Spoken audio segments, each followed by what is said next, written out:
अल्लाह ने उसको ये सलाहियत दी कि मीलों नीचे ज़ेरे ज़मीं पानी का ज़ख़ीरा है, तो वो उसको पता चल जाता है। हज़रत सुलेमान अलैहिस्सलाम को बता देता था।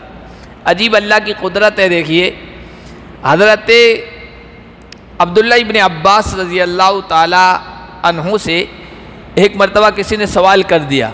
दर्स हो रहा था, दर्स के बाद किसी ने सवाल किया कि हज़रत हुदहुद के बारे में ये बताया गया कि वो बहुत ज़्यादा नीचे पानी को भी मालूम कर लेता है, लेकिन एक छोटा सा बच्चा आकर ज़मीन पर जाल बिछा देता है, उसके ऊपर थोड़ी सी रेत डाल देता है, हुदहुद को पता नहीं चलता और वो उसमें फंस जाता है और उसका शिकार हो जाता है।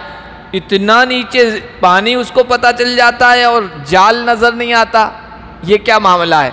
तो बड़ा अजीब जुमला इरशाद फरमाया कि इज़ा जा अल क़दर अमियल बसर व बतल अल हज़र, कि जब तकदीर का फ़ैसला आ जाता है तो आँख अंधी हो जाती है और सारी जो होशियारी है, अक्लमंदी है और चौकन्ना रहना है और मोहतात रहना है और बुलेट प्रूफ सारे साजो सामान है, सब फेल हो जाते हैं। तकदीर का फ़ैसला आता है तो इंसान की अक्ल काम नहीं करती।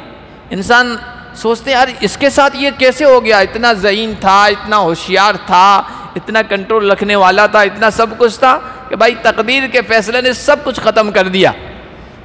फ़िरौन का वाक़या देखिए, हज़ारों वाक़यात इसकी दलील के तौर पर पेश कर देते हैं। फ़िरौन का वाक़या देखिए, कितना उसने एहतियात बरता, कितना चौकन्ना रहा कि बनी इसराइल के अंदर पैदा होने वाले एक बच्चे को कत्ल कर दिया जाए, ज़िंदा न रहने दिया जाए। लेकिन जिस बच्चे की खातिर, जिसके बारे में उसको नजूमियों ने, एस्ट्रोलॉजर ने, काहिनों ने, ख्वाब की ताबीर बताने वालों ने बताया था कि बनी इसराइल के एक बच्चे के हाथ पर तुम्हारा तख्ता पलट दिया जाएगा, उस एक बच्चे के खातिर हज़ारों बच्चों को कत्ल कर दिया। लेकिन वही बच्चा जब पैदा हुआ तो अक्ल मारी गई, उसके दरबार में उसको पाला गया, हज़रत मूसा अलैहिस्सलाम को। इज़ा जा अल क़दर, जब तकदीर का फ़ैसला आता है तो यही होता है। और तकदीर के फ़ैसलों में इंसान की अक्ल हैरान हो जाती है।